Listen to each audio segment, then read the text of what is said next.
Division dispatches.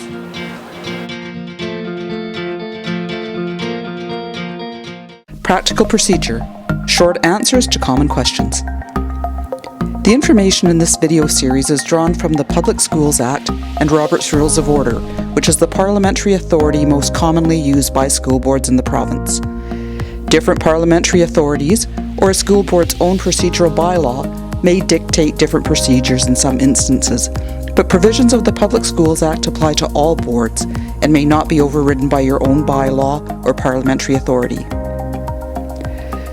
Part 1 of this series looks at some common questions relating to voting, while Part 2 is focused on meeting and interpersonal dynamics in the context of school board operations. What do we do if there is a tie vote? If the tie vote occurs on a motion, the motion is lost, or in the rather archaic language of Section 31 of the Public Schools Act, it shall be deemed to be negatived. If the tie occurs in a vote for chair or vice chair, the Public Schools Act is also clear. When a tie occurs, the school board shall determine by lot who shall cast the deciding vote. Many school boards have included a point in their procedural bylaw about the process they will actually use. The most common method is the discrete marking of one of the ballots used for the election. If a tie occurs, the marked ballot is examined, and the candidate for whom it was cast is declared the winner. One further note about election ties. Don't be too quick to declare one. If the first ballot results in a tie, but there are more than 2 candidates, the usual procedure would be to drop off the candidate with the fewest votes and conduct a second ballot. If a ballot results in a tie between the only 2 candidates, you may still want to conduct one more ballot, just to confirm that opinions are really equally divided. But when all else fails, and the tie prevails, the provisions of the Public Schools Act must be followed. Any other election procedures should be specified in your rules of procedure. Can the chair vote to make or break a tie? Maybe in some organizations, but not on Manitoba's public school boards. Section 31 of the Public Schools Act is very clear. The chairman shall preside at the meetings of the school board and may vote with the other members on all questions, and any question on which there is an equality of votes shall be deemed to be negatived. The key phrase here is may vote with the other members. In order to make or break a tie, the vote minus that of the chair would first need to be tallied, at which time the chair would decide whether or not to cast a vote. Under the Public Schools Act, that's not allowed. If the chair is going to vote, the chair needs to do so along with everyone else. It's also worth noting the wording that the chair may vote, meaning it is at the discretion of the chair, on a case-by-case basis, whether or not to cast a vote or abstain. This means that a procedural bylaw that either requires the chair to vote or prohibits the chair from doing so is in contravention of the Public Schools Act and should be revised. Can I abstain from a vote?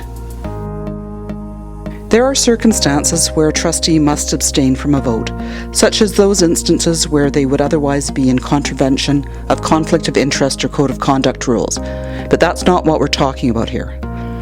The Public Schools Act does not prohibit a trustee from abstaining from a vote, so it is possible. Some school boards have enacted rules of procedure that allow abstentions only with the approval of the board chair and for specific reasons, but that can be difficult to enforce and may have the unforeseen effect of forcing someone to vote without having given the matter due consideration. So rather than asking yourself whether you can abstain, rephrase the question to, should I abstain? Here are some things to consider. Do you need more information before you can make a good decision? Then why not ask that the motion be deferred? Do you know what impact your abstention will have on the outcome of the vote? Will it be treated as a negative vote, an affirmative vote, or as if you were absent altogether? Your procedural bylaw should give you guidance in this regard. And finally, is an abstention fair to the community members that elected you? The decision may be tough, but you were elected to make tough decisions. For a more comprehensive examination of this issue, check out our division dispatch devoted to the topic. I think the minutes need to show how each trustee votes on important questions. How can I make that happen? A board's usual way of voting may be outlined in its procedural bylaw, or it may simply be an accepted convention of the board. Most commonly, boards will vote by a show of hands. This may be changed for the vote on an especially important question, but not at the request of one trustee. If you want to have everyone's vote recorded, usually called a roll call vote, you need to make a motion to that effect before the question on the main motion is called. This is an incidental motion that needs to be seconded and supported by a majority of the board. If it passes, each trustee's name will be called in turn, and their vote in favour or against will be recorded in the minutes. Abstentions may be noted as such, or those abstaining simply may be marked present.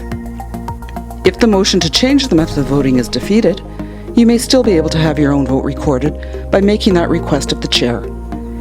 Generally, such a request should be granted, but you have to ask before the vote is taken, so the recording secretary can note how you actually do vote. The majority of trustees at our last meeting voted in favour of my motion to overturn a previous decision. Why did the chair declare the motion lost? A school board in Manitoba is bound by very specific rules when it comes to changing its collective mind. These rules are laid out in sections 33.2 and 33.3 of the Public Schools Act.